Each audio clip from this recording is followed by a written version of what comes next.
नमस्कार, आदाब। आप देख रहे हैं मुकाबला और मैं हूं मारिया शकील। 5 राज्यों में वोट डाले जा चुके हैं। नेताओं ने जमकर प्रचार किया और बड़ी बड़ी रैलियां की, रोड शो हुए। इस चुनाव को लोकसभा का सेमीफाइनल कहा जा रहा है। इस चुनाव में 3 बातें बहुत स्पष्ट तौर पर सामने आई हैं। पहली बात ये कि भाषा का स्तर चुनाव प्रचार में लगातार गिरा है। दूसरी बात, मुफ्त की योजनाएं, जिसे फ्रीबीज कहते हैं या वेलफेयरिज्म आप कह सकते हैं। और तीसरी बात, घोषणाएं पहले हो जाती हैं तो फिर घोषणा पत्र का मतलब क्या है। इन्हीं मुद्दों पर आज हम चर्चा करेंगे। हमारा सवाल है, चुनाव प्रचार में किसने मारी बाजी, 2024 के लिए क्या है संदेश। और हमारे पैनलिस्ट हैं आलोक शर्मा, प्रवक्ता कांग्रेस के, शिवम त्यागी, प्रवक्ता भाजपा के, आरती जयरथ, वरिष्ठ पत्रकार यहाँ हैं मौजूद, और डॉक्टर अजय कुमार सिंह हैं, एसोसिएट प्रोफेसर इग्नू यहाँ पर स्टूडियो में। प्रोफेसर बद्री नारायण, पूर्व director JB Pant social science institute, हमारे साथ जुड़े हुए हैं। और यशवंत देशमुख, फाउंडर डायरेक्टर सी वोटर, भी हमारे साथ हैं। यशवंत देशमुख, सबसे पहले आपके पास आऊँगी। 2023 के जो ये चुनाव चल रहे हैं उनको कहा जा रहा है 2024 का सेमीफाइनल। अगर बड़े बड़े पॉलिटिकल नैरेटिव्स को देखा जाए तो क्या मैसेजिंग है 2024 को लेकर के? मुझे लगता है हमारे बाकी नैरेटिव्स तो जो है मुद्दे और कैंपेन की अपनी जगह पे हैं, लेकिन समहाउ एक जो बातचीत बार बार होती है कि ये सेमीफाइनल है 2024 का, मुझे लगता है कि पिछले 10 सालों में वो चीज बदल गई है। कारण ये है कि आपको याद होगा कि 90 और 2000 के पहले, इस 21वीं सदी के पहले दशक में हम लोग जब एनालाइज करते थे तो उसमें एक टर्म आता था हनीमून पीरियड, जो कि ये माना जाता था कि किसी भी चुनाव, चाहे लोकसभा हो चाहे राज्यसभा विधानसभा चुनाव हो, उन चुनाव के 6 महीने के अंदर अगर कोई दूसरे चुनाव होते हैं तो वो इसी पहले वाले चुनाव के ही ट्रेंड वहां पे फॉलो करते हैं। उसको इसलिए हनीमून पीरियड कहा जाता था। मुझे लगता है कि 2011-12 के आसपास ये चीज बदलनी शुरू हो गई, और वो बदलाव के साथ में 2018 में आकर के एक तरह से वो पूरी तरह से पलट गई। कारण ये है कि 15 में दिल्ली के में आपने देखा, लोकसभा चुनाव के बाद में दिल्ली के विधानसभा चुनाव हुए, वो ट्रेंड कंटिन्यू नहीं किए। और 18 में हमने राजस्थान, मध्य प्रदेश, छत्तीसगढ़, इन राज्यों के चुनाव में देखा कि कांग्रेस ने जीता इन राज्यों को, और उसके 4-5 महीने के अंदर ही मुंह के बल गिर गई बिल्कुल लोकसभा चुनाव में। और ऐसा नहीं कि वो एकाएक हुआ, बिकॉज जब हम लोग ने ट्रैकर रन किए थे 5 साल पहले भी, तब भी हम लगातार ये बात कह रहे थे कि लोगों के वोट देने का जो अंदाज है लोकसभा विधानसभा का, उसमें बहुत बड़ा परिवर्तन आ गया है। एक स्प्लिट वोट का फैक्टर आ गया है, जहां पे लोग नीचे का वोट अलग और ऊपर का वोट अलग, अलग अलग जगहों के अलग अलग लेवल ऑफ गवर्नेंस के लिए अलग अलग तरीके से वोट दे रहे हैं। तो इस कारण से अब दरअसल ये सेमीफाइनल वाला कॉन्सेप्ट तो खत्म है। सेमीफाइनल तो कहीं से तो भी ये ओपनिंग कमेंट था यशवंत देशमुख का। मैं अब आरती जयरथ आपसे पूछूंगी, ये सेमीफाइनल है या नहीं, या आप भी अग्री करेंगी यशवंत से जब वो कहते हैं कि सेमीफाइनल तो ये नहीं है? क्योंकि ये क्लियरिटी है।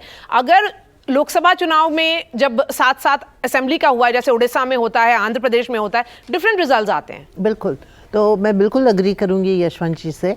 पर एक चीज़ जो मैं देख रही हूँ इन चुनाव में, जो मेरे ख्याल में कंटिन्यू करेगा 2024 में भी, ये जो विमेन वोटर्स, जिस तरीके से ये पार्टियां विमेन वोटर्स को वो कर रही हैं, स्कीम्स, लाडली बहना हो, या राजस्थान में गहलोत ने स्कीम्स शुरू किया है, विमेन सेंट्रिक स्कीम्स, ये जो विमेन वोटर का महत्व है ये बढ़ रहा है। और मेरे ख्याल में 2024 में भी ये डोमिनेंट नैरेटिव रहेगा लोकसभा के चुनाव के लिए भी। आपका कहना है कि 2024 का चुनाव का सबसे अहम नैरेटिव वुमेन वोटर है, जो हम अभी देख रहे हैं असेंबली पोल्स में भी। अच्छा। जिस तरीके से सारे पार्टीज वुमेन के लिए स्कीम्स शुरू कर रहे हैं। डॉक्टर सिंह, आपके ओपनिंग कमेंट्स। हम खेल की वोकेबलरी में राजनीति को नहीं समझ सकते हैं। हाँ। ये सेमीफाइनल और फाइनल खेल की वोकेबलरी है। मुद्दे एक्युमुलेट हो रहे हैं, मुद्दे जमा हो रहे हैं, और मुद्दे इस चुनाव में हल हों या अगले चुनाव तक बढ़ें, लेकिन मुद्दों का बढ़ना जारी है। जैसे बेरोजगारी लगातार मुद्दा है, वो अभी भी है, अगले चुनाव में भी रहेगी।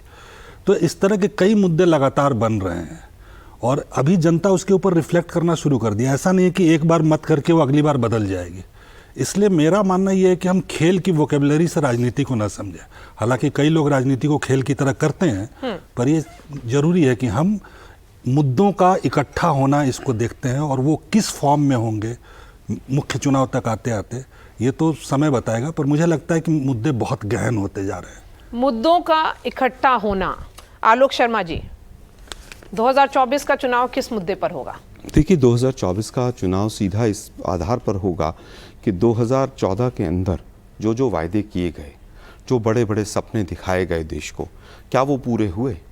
क्या कौन कौन सी समस्याएं थी? बहुत हुई महंगाई की मार अब की बार उनकी सरकार, बेरोजगारी के ऊपर, महिला अत्याचार के ऊपर, किसानों की तमाम समस्याओं को लेकर क्या वो कोई भी समस्या हल हो पाई? चाहे विदेश नीति हो, चाहे अर्थनीति हो, चाहे सामाजिक नीति हो, तमाम नीतियों का जिस तरह से भट्टा बैठाया इस सरकार ने, उसके ऊपर पूरी तरह से चुनाव होगा। राज्यों का एक रिफ्लेक्शन ज़रूर होगा, और यही कारण है कि बीजेपी की बौखलाहट, प्रधानमंत्री महोदय की शब्दावली और तमाम चीज़ें जो देश देख रहा है, वो उसी का रिफ्लेक्शन है कि पूरी तरह से बीजेपी बौखलाई हुई है। 5-0 होने जा रहा है इस चुनाव के अंदर, मुद्दों से भटकती चली जा रही है, और जो समस्याएं 2014 में जिस रूप में थी वो और ज़्यादा गहरा गई।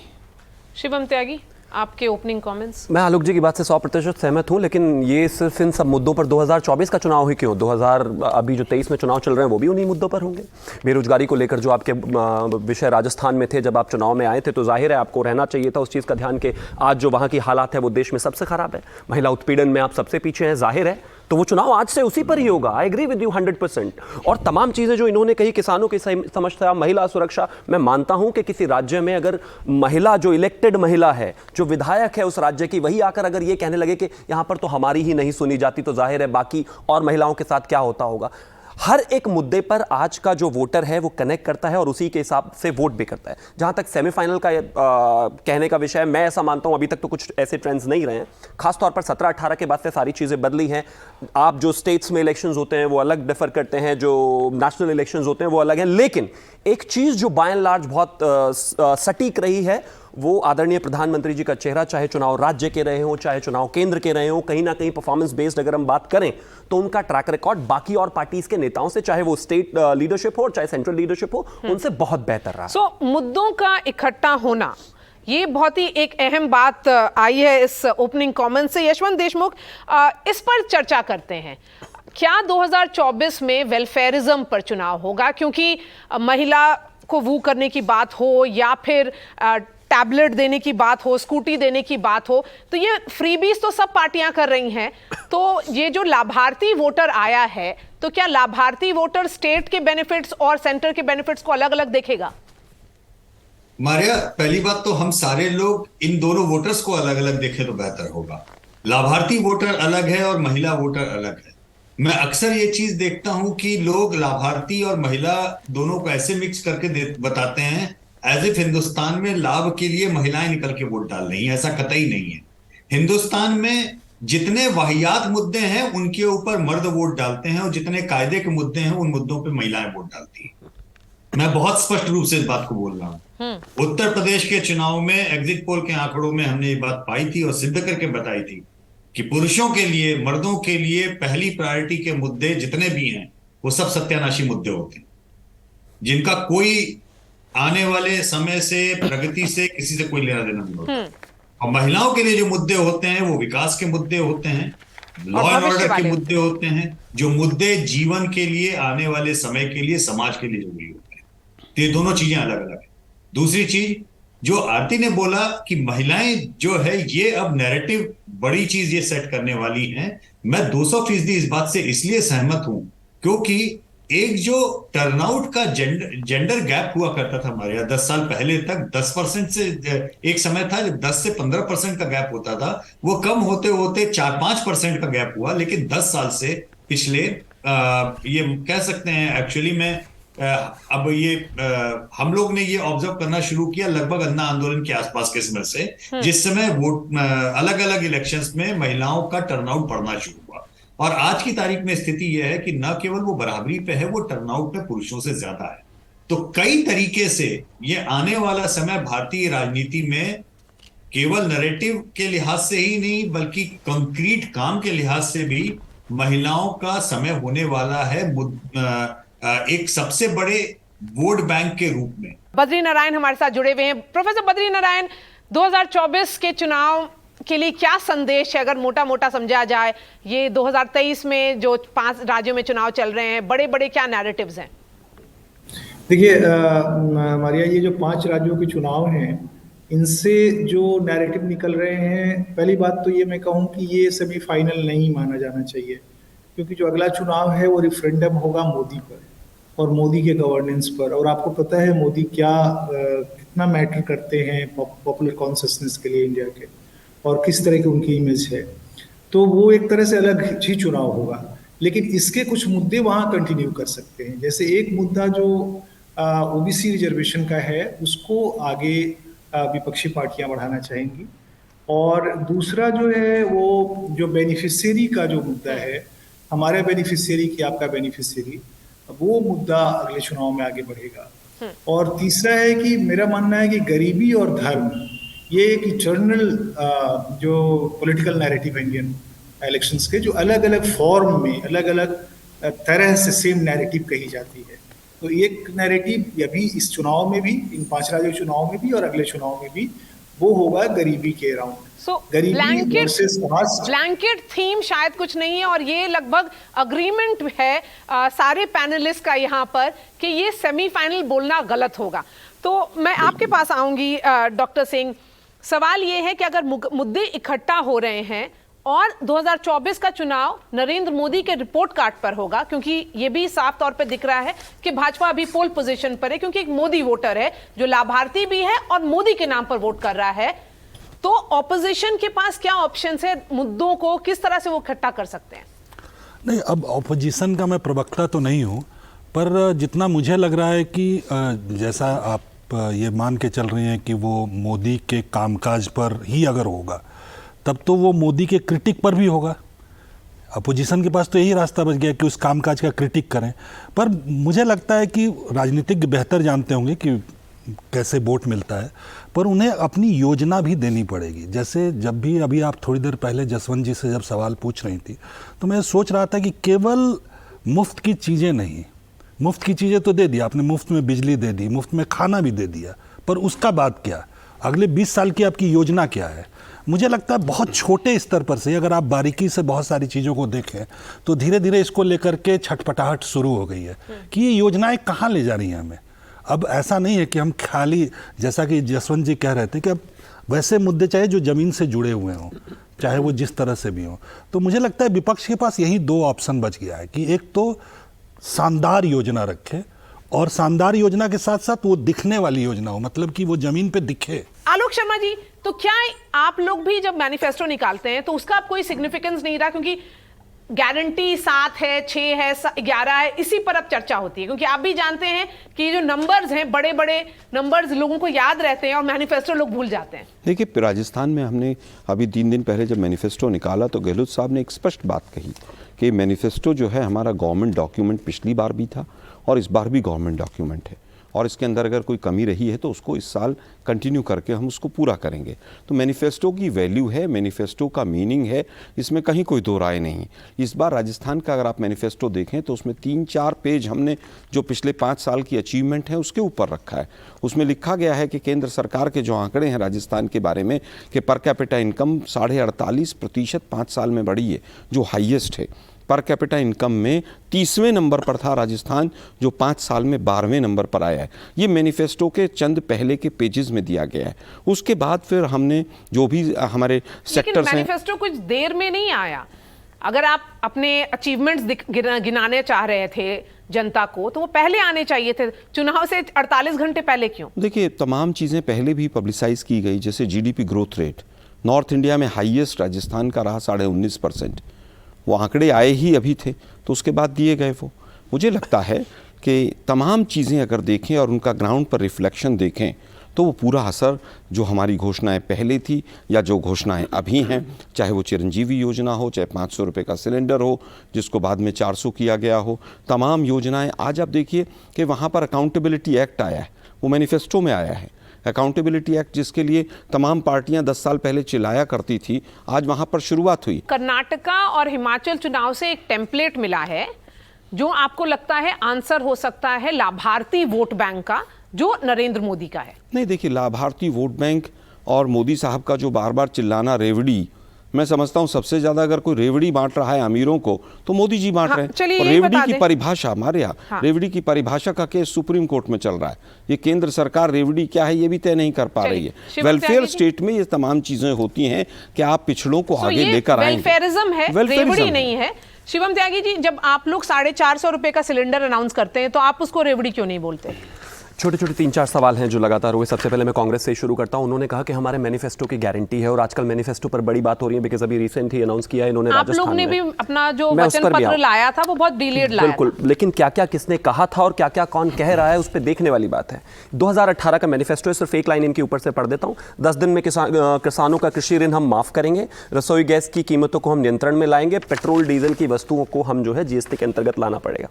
19,444 किसानों की जमीन जब्त कर ली गई है राजस्थान में, क्योंकि वो अपना लोन पे नहीं कर पाए। ये इनका 2018 का वादा है। वैसे ये जरूर कहते हैं कि हम 95% वादे जो हैं पूरे करके हम आए हैं। दूसरा, इन्होंने कहा महिला सुरक्षा पर हम विशेष रूप से काम करेंगे। क्या किया बताइए जरा आप सबसे पीछे क्यों है पूरे देश में? छोड़ दीजिए उस पर, रसोई गैस की कीमतों पर वो पहले भी इस बात का वादा कर चुके हैं। कहां है? धरातल पर कुछ है क्या? डीजल पेट्रोल को जीएसटी, ऑब्वियसली वो सेंट्रल का विषय है, लेकिन स्टेट का उसका रिप्रेजेंटेशन क्या है, उसमें भी राजस्थान ने क्या किया जरा एक बार बता दें। थोड़ा सा और आगे आते हैं। एक और चीज इन्होंने कही थी कि बेरोजगारी भत्ता हम देंगे। ये मेजर अनाउंसमेंट्स हैं जो इन्होंने 2018 में की थी वोटर्स से राजस्थान में। लेकिन उनमें आप से ये कितना मानते पूरा हुआ? हैं कि कर्नाटका चुनाव या हिमाचल चुनाव आप इसलिए हारे क्योंकि कांग्रेस ने जनता को कन्विंस कर दिया कि जो उनके वादे थे वो उस पर वो डुएबल हैं। हम ऐसा और आप लोगों ने वही वादों, उन्हीं वादों को कहा था कि ये रेवड़ी है। हम ऐसा मानते हैं कि जब एक चुनाव में आप जाते हैं, दो ही चीज़ों में आप रहते हैं, या तो आप जीतते हैं या सीखते हैं। ज़रूर कहीं ना कहीं चीज़ें हमारी उतनी बेहतर नहीं रही जितनी कांग्रेस की रही, लेकिन ये तो एक रियलिटी है कि जिस तरीके से बिजली की कीमतों लेकर उनको फ्री देने को लेकर वो वादा करके आए थे, उसके बाद आपने देखा किस तरीके से 4 रुपये यूनिट बढ़ी। जिस तरीके से दूध पर वो वादा कर आए थे, जिस तरीके से हिमाचल में उन्होंने कहा था, और बावजूद उसके एक समय ऐसा आ गया कि जो राज्य सरकार के एम्प्लॉइज हैं उनको वो तनख्वाह भी नहीं दे पाए, और स्टेट के चीफ मिनिस्टर ने लगातार कहा कि हम तनख्वाह नहीं दे पा रहे, हमारे पास बजट की कमी है। सोशल वेलफेयर को कोई डिनाई नहीं कर सकता। इस देश में एक ऐसा सेक्शन है, चाहे वो घर का विषय रहा हो, चाहे वो शौचालय का विषय रहा हो, चाहे वो अनाज का विषय रहा हो, चाहे वो और तमाम चीजों का, मैं मानता हूं वो जानी ही चाहिए। लेकिन आप स्टेट की जीडीपी कितनी है आपकी, उसके आधार पर आप उसको कैसे आगे लेकर जाएंगे, you will have to have that calculation in your hands, at least कि आपको पता होना तो क्या चाहिए। ये माना जाए आरती जयरथ, और यही सवाल मैं और भी एनालिस्ट से पूछूंगी कि अब मैनिफेस्टो का कोई सिग्निफिकेंस नहीं रहा। एक होता था जब हम लोग पढ़ते थे मैनिफेस्टो में इंपॉर्टेंट पॉइंट्स क्या है, वो अब नहीं है क्योंकि उससे पहले गारंटीज अनाउंस हो चुकी होती हैं। नहीं, बिल्कुल। और अगर मैनिफेस्टो चुनाव के 48 घंटे पहले आप रिलीज़ करेंगे तो फिर उसका क्या महत्व है, किसके पास है टाइम पढ़ने का? और ये जो बारीकी में यहाँ पार्टियों के प्रवक्ता बहस कर रहे हैं, जीडीपी इतना बड़ा है, जीडीपी इतना गिरा है, उससे लोगों को लेना देना क्या है? लोग तो अपनी ज़िंदगी देखते हैं, अपनी ज़िंदगी में क्या हो रहा है, जीवन में क्या हो रहा है, क्या हमें मिला है, क्या हमें नहीं मिला है, लोग तो ये जानना चाहते हैं ना। तो अगर आप चुनाव के दौरान आप वादे करते हैं, चाहे गारंटी के रूप में आप प्री इलेक्शन मैनिफेस्टो गारंटी के रूप में करें या इलेक्शन मैनिफेस्टो में करें, लोग बाद में सोचेंगे कि ये सब जो वादे कर रहे हैं ये पॉलिटिशियंस, अपनी मतलब थोड़ा अनुभव देखेंगे कि पहले भी पॉलिटिशियंस ने ये वादे किए हैं, हमको इन वादों में से कुछ फ़ायदा हुआ है कि नहीं, और देखेंगे कि नहीं, कुछ फ़ायदा नहीं हुआ। क्योंकि जब भी आप जाओ, मेरा अनुभव ये रहा है, जब भी हम जाते हैं चुनाव में वही मुद्दे आते हैं हर बार, पानी का, बिजली का, सड़क का, अनएम्प्लॉयमेंट, प्राइसेस, यही मुद्दे लोग उठाते रहते हैं। तो इसका मतलब है कि उनकी ज़िंदगी में ज़्यादा फ़र्क नहीं पड़ा है। तो मैं ये, और मैं एक और चीज़ कहना चाहूँगी कि ये 2024 का जो चुनाव है, अगर विपक्ष ये मोदी को इशू बनाएंगे तो वो तो बिल्कुल बीजेपी के हाथ में खेलेंगे ना। बीजेपी तो चाहती है कि मोदी इशू बनाए, कि मोदी ही इशू हो, और मोदी अपने आप को इशू बना के वो बहुत बड़ा खेल खेल सकते हैं। तो विपक्ष को actually specific issues that are people related, वो इश्यूज पे कंसंट्रेट करना चाहिए, पर्सनालिटी से दूर रहना चाहिए। मोदी के नाम पे ये पनौती वगैरह वगैरह जो बोलते आ रहे हैं अभी, ये अच्छी बात नहीं है, ये मोदी को फायदा करता है। मौत का सौदागर कहा था मोदी पर्सनल जी अटैक को, हमेशा मोदी जी को फायदा करता है। तो आप ये मानते हैं? ये ऑपोजिशन को आलोक शर्मा जी, थोड़ा सा अवॉइड करना चाहिए, क्योंकि पर्सनल अटैक कभी भी आप लोगों को एडवांटेज नहीं रहेगा, और इसके अलावा पॉलिटिकल डिस्कोर्स भी गिर रहा है। देखिए, मैं समझता हूं कि पॉलिटिकल डिस्कोर्स अगर कहीं गिरा है तो 2013 के बाद मोदी जी के भाषण अगर वो स्वयं भी सुन लेंगे और एडीआर की रिपोर्ट भी देख लेंगे किस तरह से हेट स्पीचेस बढ़ी हैं, और मोदी जी ने ही पर्सनलाइज अटैक को स्टार्ट किया है। आप देखिए किस तरह की तमाम शब्दावली, खूनी पंजा और पता नहीं कौन कौन सी, किसी दूसरी सांसद को कांग्रेस की विधवा कहना। मेरी बड़ी बहन बैठी हैं, अब इनको एक चीज़ तो नज़र आई, बाकी कुछ नज़र नहीं आया। इनको दुर्भाग्य है कि किस किस तरह की शब्दावली का भी एक दूसरे फेलो अपने साथी को मूर्खों का सरदार कहना, तब सबके मुंह पर टेप लगी हुई थी, तब किसी ने नहीं बोला कि मोदी जी गलत कर रहे हैं ये। लेकिन अब एक शब्द कहीं निकला, वो भी जनता की तरफ से आया, और जनता ही कह रही है, हम तो कह भी नहीं रहे हैं। मुझे लगता है कि इसको बैलेंस करके देखना चाहिए। दूसरी चीज़ जहाँ तक बात है, मोदी जी का चेहरा बार बार कहा जाता है, अब तो ऑर्गेनाइज़र कह रहा है कि चेहरा और हिंदुत्व वाला कार्ड जो अब आपका फीका पड़ चुका है, उसके ऊपर नहीं होगा। अब जनता वर्सेस बीजेपी चुनाव होगा, और मोदी जी 40 से ज़्यादा चुनाव हारे हैं 2014 के बाद। हर जगह जाके कॉरपोरेशन के चुनाव में भी कहते हैं मेरा चेहरा, मुझे वोट दे दीजिए। डबल इंजन की सरकार और इंजन के ड्राइवर को नीचे उतार देते हैं। 18 साल जो चीफ मिनिस्टर रहा उसकी परफॉर्मेंस को दरकिनार कर देते हैं। एमपीएससी में मध्य प्रदेश में अभी देखा 6 साल से एक रिक्रूटमेंट नहीं है। अब जनता सवाल पूछेगी, और इसीलिए बीजेपी बौखलाएगी। जनता कहेगी जो वायदे किए थे उनका क्या हुआ। 2022 में किसान की आय डबल हो जाएगी, किसान की आय डबल हो जाएगी, 32 रुपए से घट के 27 पर आ गई। आलोक जी, उसके बाद फिर वापस आते हैं।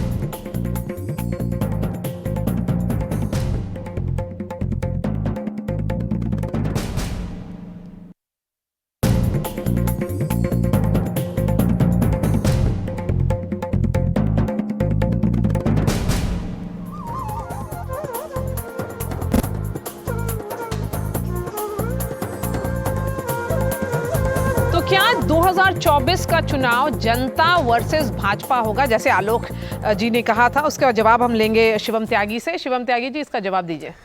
देखिए, मुझे लगता है आलोक जी और कांग्रेस के तमाम प्रवक्ता पिछले 10 साल से इसी लाइन को काफ़ी ज़्यादा रिपीट कर चुके हैं। 2014 में भी यही कहते थे, खास तौर पर जैसा आरती जी ने कहा कि एक तो किस तरीके से पर्सनल अटैक 2012 के बाद से शुरू हुए और हालात क्या हुए 2014 में इन्होंने देखा है। 2019 में भी लगातार इसी तरह की बातें करते थे। और जहाँ तक बात आपने चुनाव हारने की कही, आप पता नहीं कौन सा डेटा लेकर बैठे हैं, लेकिन मैं इतना ज़रूर कहता हूँ कि आप 56 में से 44 चुनाव हारे हैं राहुल गांधी की लीडरशिप में। और इसके अलावा अगर आपके पास कोई एक लीडरशिप होती तो आप पूरे देश में घूमकर एक इतना बड़ा अलायंस बनाकर कुछ ना कुछ प्रोजेक्ट करने की कोशिश नहीं करते। ये आप भी जानते हैं कि हम किसी भी राज्य में जाते हैं, यानी कि भारतीय जनता पार्टी किसी भी राज्य में जाती है तो हमारे पास एक प्रधानमंत्री के चेहरे के ऊपर एक वोट बैंक है। आज अगर 2.5 करोड़ मकानों की, आरती जी ने कहा कि भाई मूल रूप से बदलाव कुछ चीजों में नहीं हुआ, मैं मानता हूं कि बात बिल्कुल ठीक है, लेकिन उसमें चेंज हमने कितना किया। आज अगर रोड्स की आप बात करें, एक जमाने में 11 किलोमीटर बनता था, आज हम अप्रॉक्सिमेटली 34 किलोमीटर पर डे बना रहे हैं। नेशनल हाईवेज को देख लीजिए, सिर्फ नेशनल हाईवेज छोड़ दीजिए, अगर 2.5 करोड़ मकान बने हैं और अगर आप इनको इंटू 3 या इंटू 4 भी करते हैं तो वो लोग आज पक्के मकान में रह रहे हैं, चीजों में बदलाव हुआ है। अगर आज हम 27,000 उन गांवों में बिजली लेकर गए हैं जो कभी थी ही नहीं, तो जाहिर है बदलाव हुआ है। मैं सिर्फ एक चीज कहना चाहता हूं, बात बहुत साफ है। उनसे अगर आप पूछेंगे तो उनके पास एजेंडा सिर्फ एक ही है, चाहे वो 28 है, चाहे वो कल 30 हो जाए, चाहे वो फिर से स्प्लिट हो जाए, कि बस मोदी जी को कैसे हटाना है। हमारे पास न्यू एजुकेशन पॉलिसी पर भी विजन है, हमारे पास आयुष्मान को लेकर और तमाम चीजों पर विजन है, लेकिन उनके पास विजन नहीं है। किसी पार्टी का संकल्प पत्र, क्या ये पूरा इनकॉन्सिक्वेंशियल हो गया है? नहीं, मुझे लगता है कि लोग इनकॉन्सिक्वेंशियल तो नहीं देखते, लेकिन डिलीवरी किस चीज की हुई है, कितनी, इसमें क्या है, दो विरोधाभास हैं। विरोधाभास नंबर एक तो यह है कि लोग दो पार्टियों के घोषणाओं या वादों की तुलना भी करते हैं, इसमें कोई बात नहीं, लेकिन जो वादे एक बार किए गए और एक बार पूरे कर दिए गए, उसके बाद में उसको 2 बार नहीं भुनाया जा सकता। ये एक अजीब सी स्थिति हो गई है। आपको एक उसके ऊपर एक स्टेप आगे, अगला उससे बेहतर कुछ करने का एक आपके उसमें रहेगा। दूसरी चीज कि अपने यहाँ पे जिन वादों या जिन लाभार्थी, तथाकथित लाभार्थी चीजों का जिसे कहें कि सीधे सीधे जीवन से संबंध है, उन्हें लाभार्थी की तरह मानना ये पहले चल जाता था, आज की नई पीढ़ी को नहीं चलता। मतलब ये वो जमाने लद गए जिस समय आप पानी की समस्या दूर करने के लिए प्लास्टिक की चप्पल महिलाओं को हम देंगे और प्लास्टिक का घड़ा देंगे, ये वादा आपका होता था, वो जमाने लद गए। आज की तारीख में आप जो जरूरी है, आज की तारीख में मतदाता ये कहता है ये चीज आवश्यक है, ये तो आपको अच्छे अस्पताल आपको करने ही चाहिए, अच्छी सड़क आपको करनी ही चाहिए। पहले लाभार्थी बिजली, सड़क, पानी की बात करते थे, अभी घर की भी बात कर रहे हैं, शौचालय की भी बात कर रहे हैं, टैबलेट की भी बात कर रहे हैं और स्कूटी की भी बात कर रहे हैं। तो एस्पिरेशनल क्लास हो गया है इंडिया का, और वो बहुत ही अच्छा पॉजिटिव संकेत है। ये संदेश बाकी शायद पार्टीज के लिए है कि वो अब ज्यादा सोचें, जो वोटर्स हैं उनके बारे में कुछ नए तरीके से सोचें। तो बद्री नारायण जी, मैं फिर से वही सवाल पूछेंगे जो मैंने यशवंत देशमुख से पूछा कि अब जो संकल्प पत्र होता है या मैनिफेस्टो होता है, उसका अनाउंसमेंट तो ज्यादातर पहले हो चुका होता है क्योंकि उसी बेसिस पे चुनाव लड़े जाते हैं। तो 48 घंटे पहले अगर ये संकल्प पत्र आ रहा है तो उसका क्या महत्व है? देखिए मारिया, एकदम ठीक कहा आपने। ये जो संकल्प पत्र है, पहले तो बहुत पहले पूरी तैयारी के साथ और सारे वादे नहीं खोले जाते थे, लेकिन अब वो पहले से ही खोल दिए जाते हैं। तो ये संकल्प पत्र जिस दिन रिलीज किया जाता है वो एक मोमेंट होता है जिसमें आप उनको रीअसर्ट करें, एक इवेंट में बदल दें आप, ताकि वो उससे एक मैसेज आपका और फैलने का मौका मिल जाता है। तो एक मौका है। लेकिन जो पूरी राजनीति है, चुनावी राजनीति और डेमोक्रेटिक पॉलिटिक्स, वो आशा जगाने और व्यामोह न टूटने देने की राजनीति है। तो उसमें जितने वादे हैं पहले से आप थोड़ा थोड़ा करते जाते हैं, आशा बढ़ती जाती है, व्यामोह को आप प्रिपेयर करते जाते हैं। फिर आप जब घोषणा पत्र आता है तो आप कहते हैं कि देखिए हम आपके लिए ये सब मिला के इतना करने जा रहे हैं। तो वो भी एक प्रोसेस है और वो एक इवेंट के रूप में आप तब्दील कर देते हैं। पहले इवेंट नहीं था इंडियन पॉलिटिकल कैंपेन में, इलेक्ट्रल कैंपेन में, अब इवेंट्स का बहुत महत्व हो गया है। दूसरी बात ये है कि हमारे यहाँ ये जो पूरा जो बेनिफिशियरी वाला मामला है, ये भी क्या है, एक होप की बात है ना, आश जगाते हैं। तो पहले वो आस जितना आपके एग्जिस्टेंशियल जरूरतों को पूरा करती हो, पहले वो था बड़े सवालों पर, बिजली, पानी, ये। अब ये है कि आप हमें क्या दे रहे हैं, सीधे हमें आपसे क्या मिल रहा है। लेकिन ये जो डीबीटी की चर्चा बढ़ गई है, डायरेक्ट बेनिफिट ट्रांसफर या लाडली के थ्रू हो या बहुत सारे अदर स्कीम्स के थ्रू हो जो सेंट्रल गवर्नमेंट की हो, डॉक्टर सिंह, उस पर चर्चा बहुत होने लगी है कि हमारे हाथ में कितना रुपया आ रहा है। 1700 रुपया, पहले 1700 था, फिर 1300, फिर 3000, बढ़ा करके इस तरह का दोनों पार्टियों के बीच में होड़ लगी हुई है। नहीं तो एक तो तर्क की बात है और दूसरी राजनीति की बात है। हाँ। अगर हमें पैसा सीधे सीधे जनता को ही देना है तो हमने इतनी बड़ी ब्यूरोक्रेसी क्यों बना रखी है, इतना तामझाम क्यों? हम पैसा जनता को दे देते हैं, जनता अपना काम कर लेगी। भाई ये पूरा व्यवस्था ही इस पर आधारित है कि हम जो टैक्स देंगे, हर जो मजदूर 300 कमाता है उसमें 54 रुपया टैक्स देता है। वो जो टैक्स देता है उस पर जो हमारे सत्ताधीश लोग हैं वो थोड़ा दिमाग लगाएं, वो कल्पना करें, उसकी योजना बनाएं। अगर सीधे सीधे पैसा आप हमसे लेके हम ही को वापस लौटा रहे हैं तो फिर हम इतनी बड़ी ब्यूरोक्रेसी, नीति आयोग, ये तमाम चीज़ें क्यों रखें? इसलिए मुझे लगता है कि इसमें एक रिस्ट्रिक्शन होना चाहिए, जो तर्क की बात है। रही राजनीति की बात तो मुझे लगता है कि हमारे पैनलिस्ट ज़्यादा बेहतर बता सकते हैं कि इससे वोट कितना आएगा, देश कितना बर्बाद होगा या देश कितना भला होगा। ये एक इम्पॉर्टेंट बात है। तो तर्क की बात एक तरफ है, राजनीति की बात दूसरी। लेकिन जनता धीरे धीरे इस फासले को कम करती जा रही है। वो तर्क और राजनीति को बहुत दिनों तक दूर नहीं रहने देगी। जो यशवंत जी कह रहे थे वो बहुत इंपॉर्टेंट है। देखिए, जहाँ पे जीवन का सवाल आता है वहाँ तो आप डायरेक्ट लाभ दीजिए। अगर अस्पताल का सवाल है, वो जीवन का सवाल है। अगर एक बच्चा आरंभिक उम्र में पढ़ नहीं पाता है तो वो उम्र दोबारा लौट के नहीं आएगी, वो उसके एग्जिस्टेंस का सवाल है। वहाँ तो आप सीधे सीधे मदद करिए, पर ऐसे ही हर चीज़ स्कूटी दे दीजिए, फिर उसके बाद क्या? तो ये चीज़ें हमें सोचनी पड़ेगी और मुझे लगता है कि जनता भी धीरे धीरे ये चीज़ें समझ रही है। जनता समझ रही है, जनता सब देखती है, ये पब्लिक है, सब जानती है। नहीं, अगर आप देखें, ये जो लैपटॉप बांटने की बात है ये कब से चल रही है? मेरे ख्याल में अखिलेश यादव ने यूपी जी। में 10 साल पहले अनाउंस किया था कि वो सबको लैपटॉप देंगे, टैबलेट देंगे, और फिर बाद में क्या पता चला कि लोगों ने टैबलेट लिया और फिर बेच दिया, इस्तेमाल ही नहीं किया, है ना। तो ये स्कूटी देना, साइकिल देना, लैपटॉप देना, जेवर देना शादी के समय, हाँ, तो ये भी सब कहा जा सकता है कि आप स्कूल्स में जो स्कूल्स हैं, जो प्राइमरी स्कूल सेंटर्स हैं, आप उसमें अच्छी फैसिलिटीज कर दें, बिल्कुल वही Ensure करें कि जो पैसा, स्कूल टीचर्स हैं वो सही वक्त पर आएं वही और पैसा पढ़ाएं। जो आप इन हाँ। स्कीम्स पे खर्च रहे हैं, वो पैसे से अगर आप जैसे इन्होंने कहा योजना बनाएं ताकि लोगों की जिंदगी में फर्क आए, लोगों की जिंदगी, मतलब लोग, लेकिन लैपटॉप से भी तो फर्क आता है ना आरती जी। पहले स्कूल तो अच्छा होना चाहिए, बिल्कुल पहले पढ़ने के बिल्कुल लिए सही, शिक्षा बिल्कुल, अच्छी होनी बिल्कुल। चाहिए। 30 फिर तो सेकंड लैपटॉप, दोनों फिर तो लैपटॉप प्रवक्ताओं इस्तेमाल को लिए आएगा। और फिर फाइनल वर्ड्स टू यशवंत देखिए, देशमुख। जनता अब ये पूछेगी 10 साल शासन करने के बाद बेरोजगारी दर अगर 10+ चली गई है तो उसके लिए जिम्मेदार कौन है। साइकिल किसी के घर पे नहीं है, अगर बच्ची को साइकिल मिल जाती है उसके लिए बहुत बड़ी चीज़ है। डोमेस्टिक सेविंग्स 50 ईयर्स की लोएस्ट क्यों है? डॉलर की तुलना में रुपया आज की तारीख में सबसे लोएस्ट क्यों है? नकारात्मक प्रचार मोदी साहब बहुत कर लिया, पंडित नेहरू से लेकर सब लोगों को कोस दिया। 2014 से पहले जो लोग यहाँ जन्म लेते थे उनको शर्म आती थी, वहाँ तक चले गया। अब जनता आपसे पूछेगी, और दिक्कत ये है कि वापस 80-20 के फार्मूले पर लौटेंगे, हिंदू मुस्लिम के फार्मूले पर लौटेंगे, राम मंदिर का डीपी बदलेंगे, राम मंदिर के नाम पर तमाम चीज़ें होंगी। मध्य प्रदेश में 6 फोटो नीचे लगाकर ऊपर राम मंदिर का फोटो लगाया जाएगा। 18.5 साल सरकार चलाने के बाद भी ये नहीं बताएंगे कि 9,000 स्कूलों में मात्र एक टीचर वहाँ पर रहा, ये नहीं बताएंगे। देश की जनता को वापस गुमराह करने का प्रयास करेंगे, लेकिन इस बार देश की जनता पुलवामा की तरह गुमराह नहीं होगी। चलिए, Thank you. Minorities, specifically Muslims, have the first right on the resources of this country. आप कह सकते हैं, आपके इलेक्टेड प्राइम मिनिस्टर कह सकते हैं, उससे आपको परेशानी नहीं है, लेकिन मर्यादा पुरुषोत्तम भगवान श्री राम की तस्वीर से है। आई डोंट नो आपको ऐसा क्या दर्द है उस बात से। दूसरा, एक पर्टिकुलर स्टेट में एक पर्टिकुलर कम्युनिटी के लिए स्पेसिफिक हॉस्पिटल्स बनवा सकते हैं, उसके लिए आपको प्रॉब्लम नहीं है, लेकिन कोई दूसरा अपनी संस्कृति का रिप्रेजेंटेशन अगर करता है तो आपको उससे दर्द है। और रही बात जवाब देने की, हम 100% देंगे, हम इंफ्रास्ट्रक्चर पर देंगे, हम GDP पर भी देंगे, हम इन्फ्लेशन पर भी देंगे, हर चीज़ पर जवाब देंगे, प्रोवाइडेड आप तैयार रहिए चुनाव लड़ने के लिए। और जहां तक इन्होंने कहा हिंदू मुस्लिम, बिल्कुल नहीं, ये आप इस चीज को आगे बढ़ाते हैं, आप इस तरह की बातें करते हैं, आप इस तरह का डिस्कोर्स सेट करते हैं, जनता अपने आप डिसाइड करती है। 22 जनवरी को अगर इनॉग्रेशन हो रहा है तो क्या वो मुद्दा नहीं होगा? क्या राम टेम्पल इशू नहीं होगा 2024 में?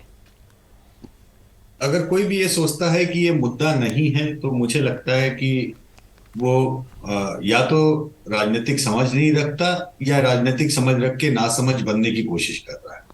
ये मतलब ये तो कहा ही नहीं जा सकता कि ये मुद्दा नहीं होगा। मुद्दा तो होगा ही होगा, लेकिन मुद्दे के बियॉन्ड केवल उसी मुद्दे को बार बार हम क्या गन्ने के रस की पिराई की तरह से गन्ना डाला जाता है, हम बार बार कर सकते हैं। तो 8 या 10, हमारे उत्तर प्रदेश में कहते हैं 8 या 10 बार पेरने के बाद में दूसरी साइड से झाग निकाल दे, वहां तक मुद्दों को पेरा जाता है। तो वो वाली हालत नहीं होनी चाहिए। मुद्दों से ज्यादा आज की तारीख में वादों से ज्यादा एक्चुअली चुनाव जो अब जो लड़े जा रहे हैं, चुनाव में जो मायने रखता है हमारे यहाँ, वो है वादा पूरा करने के सामर्थ्य पे या वादा जो कर रहा है उसके विश्वसनीयता पे, ट्रस्टवर्दीनेस पे। जिस चेहरे पे वादों को पूरा करने की विश्वसनीयता ज्यादा होगी, लोग उस चेहरे को वोट देंगे, उस बात पे वोट देंगे। सीधी सी बात है, अगर वादे केवल आप कर रहे हैं और आप उनको पूरा रखने की विश्वसनीयता नहीं रखते तो जनता आपको वोट नहीं। विश्वसनीयता का क्या पैमाना होगा यशवंत जी? 10 साल कम होते हैं क्या? उनको 60 नहीं, साल दिए, मुझे 60 महीने दे दो। मैं नहीं कह रहा हूं, मैं आपको ये कह रहा हूं जहां पे आपकी सरकार बनती है वहां लोग आपको 2024 की बात कर रहे हैं हम, चुनाव की। जहां आपकी विरोधी पार्टी की सरकार बनती है उन जगहों पे आपसे ज्यादा लोग उनको विश्वसनीय मानते हैं। अभी तो हमारे ट्रैकर में जितने भी हम अभी तक ट्रैकर हुए हैं, उसमें हमारे ट्रैकर्स में साफ साफ आया है कि आपके छत्तीसगढ़ का मसला हो, चाहे उससे पहले कर्नाटक का मसला हो, चाहे अभी मध्य प्रदेश का मसला हो, लोग आपको ज्यादा विश्वसनीय मान रहे हैं। राजस्थान में नहीं मान रहे हैं। अब ये जनता की मत है, जनता की राय। नहीं, राजस्थान नतीजे में क्या नहीं मान आएंगे, रहे, अभी नहीं से आपको आएंगे, कैसे वो तो पता चला? नतीजों पे ही पता लगेगा। वो उस पर क्रॉस क्वेश्चनिंग करने की जरूरत नहीं है, उनका आलोक जी, व्यू वो है नाराज- वो उन्होंने नहीं, वो आलोक जी के जो दिक्कत ये व्यूज हो गई है कि नहीं, मीडिया में ऐसे पॉलिश नहीं, करके नहीं, व्यूज नहीं, दिए जाते हैं नहीं, हमारे जो यहाँ यशवंत जी बोल कि रहे हैं, उन्होंने पूरे चुनाव ट्रैकर की को बात सोच की को है। बदला वो जाता सी है। वोटर के यशवंत जी फाउंडर ने हैं, पता है बहुत उन क्या पर- मेहनत कहा? करते हैं। जी। सी वोटर के कितने रिजल्ट फेल हुए हैं, ये सी वोटर था नहीं, जिसने ठीक है, हरियाणा वो में कहा हम था 3 दिसंबर 83 में सीट बात आएंगी करेंगे। 90 में से। नहीं आप 83 out of 90 एक मिनट मेरा कहना है 3 दिसंबर को देखेंगे, रिजल्ट का ये इंतजार बात है, करेंगे, समझ आती है बात कि भाई 3 लेकिन दिसंबर को अभी क्या हम लोग फैसला होगा। 2024 की बात करें, उनका अभी से कहना निर्णय है सुनाने बैठ गए अभी लोग। समस्या क्या है? विश्वसनीयता। अभी हमारे ये कहने में समस्या है कि कांग्रेस मध्य प्रदेश में आ गए और छत्तीसगढ़ में आ गए। इससे अगर दिक्कत है इनको अपने ऊपर अगर विश्वास नहीं है कि हमारी मैं ये कह ये रहा हूं। भविष्यवाणी सही है, आप किस तरह से तो मतलब भाई, ब्लंट मैं स्टेटमेंट दे उसके लिए सकते हो क्या मुझे कर समझ सकता नहीं हूं? आया। चलिए, आप मेरे पक्ष में दे रहे हो कि भाजपा के पक्ष में आलोक दे जी, रहे हो। यशवंत जी का कहना सिर्फ उतना सा था कि चेहरे की विश्वसनीयता, देखिए, मतलब कौन- चेहरा कौन भी तो हो, बचाव अभी में तो उतरा है, चेहरा ही देख नहीं है लीजिए, 24 के लिए स्वयं भाई देख आपके लीजिए। पास। कौन चेहरा बचाव ही में ढूंढ उतरा रहे है, हैं, तो समझ विश्वसनीयता लीजिए। तब मिलेगी जब चेहरा होगा। कहाँ तो अभी equation फिलहाल जुड़ी हुई चेहरा है। नहीं है। यशवंत जी ने ऐसा कहा कि पहले चेहरा लाओ, विश्वसनीयता तो बाद में डेवलप। चलिए। यहाँ विश्वसनीयता डेवलप तो तभी होगी ना जब चेहरा होगा। अभी चलिए, RSS ने थैंक यू चेहरे सो को नकार मच दिया। शिवम दो त्यागी राज्यों में जी, वो मेरे आलोक मुकाबले क्या शर्मा, होंगे? यशवंत देशमुख, प्रोफेसर बद्री नारायण, डॉक्टर जय कुमार सिंह और आरती जयरथ हमसे बात करने के लिए, हमारे साथ जुड़ने के लिए। मुकाबले में एक नए इशू के साथ, एक नए सब्जेक्ट के साथ मैं अगले हफ्ते आऊंगी। शुक्रिया हमारे साथ जुड़ने के लिए।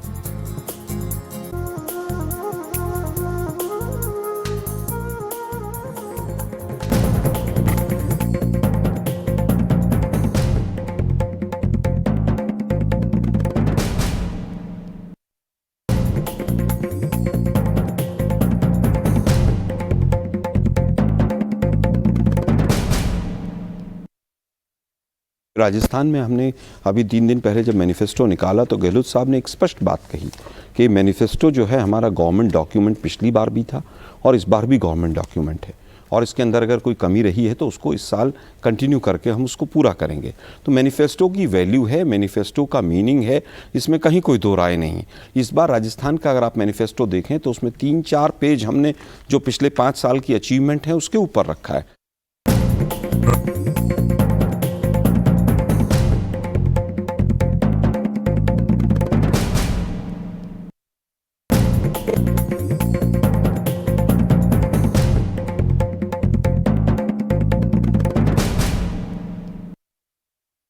यानी कि भारतीय जनता पार्टी किसी भी राज्य में जाती है तो हमारे पास एक प्रधानमंत्री के चेहरे के ऊपर एक वोट बैंक है। आज अगर 2.5 करोड़ मकानों की, आरती जी ने कहा कि भाई मूल रूप से बदलाव कुछ चीजों में नहीं हुआ, मैं मानता हूं कि बात बिल्कुल ठीक है, लेकिन उसमें चेंज हमने कितना किया। आज अगर रोड्स की आप बात करें, एक जमाने में 11 किलोमीटर बनता था, आज हम अप्रोक्सीमेटली 34 किलोमीटर पर डे बना रहे हैं। नेशनल हाईवेज को देख लीजिए, सिर्फ नेशनल हाईवेज छोड़ दीजिए, अगर 2.5 करोड़ मकान बने हैं और अगर आप इनको इंटू 3 या इंटू 4 भी करते हैं तो वो लोग आज पक्के मकान में रह रहे हैं, चीजों में बदलाव हुआ है।